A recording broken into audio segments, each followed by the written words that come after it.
So we have a U.S. spy plane that falls from the stratosphere in 1960, and then a summit meeting that also collapsed along with it.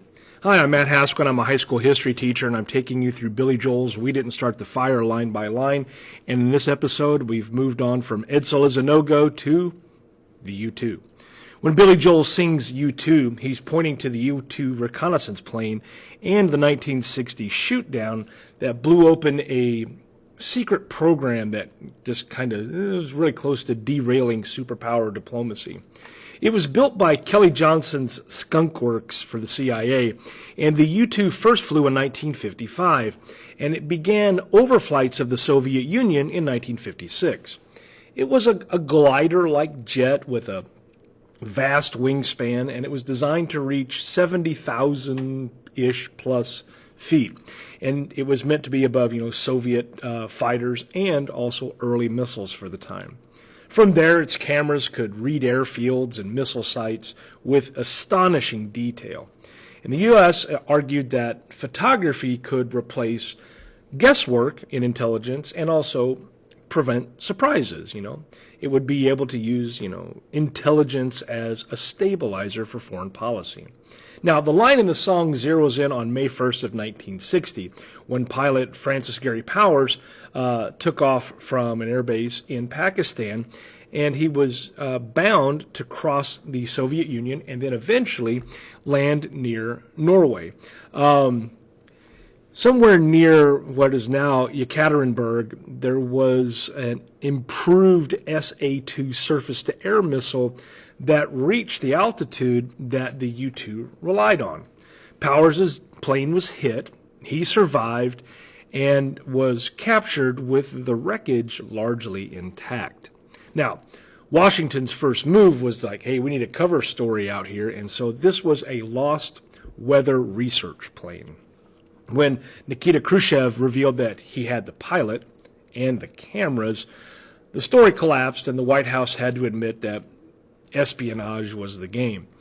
So the Paris Four-Power Summit, which was Eisenhower, Khrushchev, de Gaulle, and Macmillan, opened days later and then just promptly fell apart. Khrushchev demanded an apology and an end to the flights over Soviet territory. President Eisenhower, no, he refused. And so the result, there was no progress in the summit and a harder Cold War mood that, started moving into the 1960s.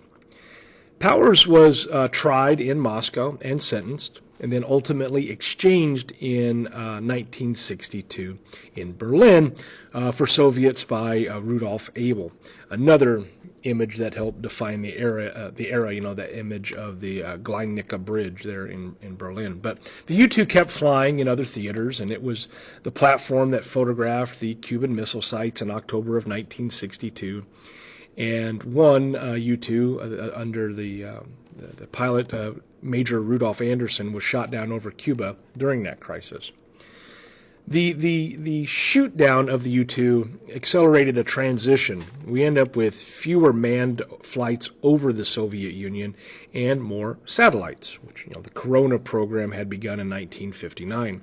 The logic was simple. Space offered pictures with less diplomatic risk if a vehicle failed. Still, the U-2 endured for decades in roles where altitude and the ability to kind of loiter mattered when it came to the time involved.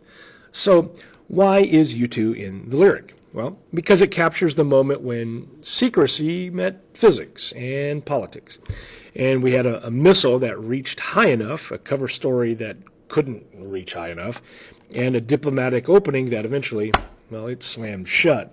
When you tie it back to the song, two characters kind of summarize the name, the two characters U-2 summarize the entire chain of events. You have these stealthy flights, you have the explosion on May Day, and eventually the Paris summit falls apart into ruins, which showed how reconnaissance intelligence had shaped kind of the rhythm of the Cold War. And the reason why it matters is, the U-2 explains how intelligence gathering can stabilize policy, or how exposure of that intelligence gathering can destabilize it.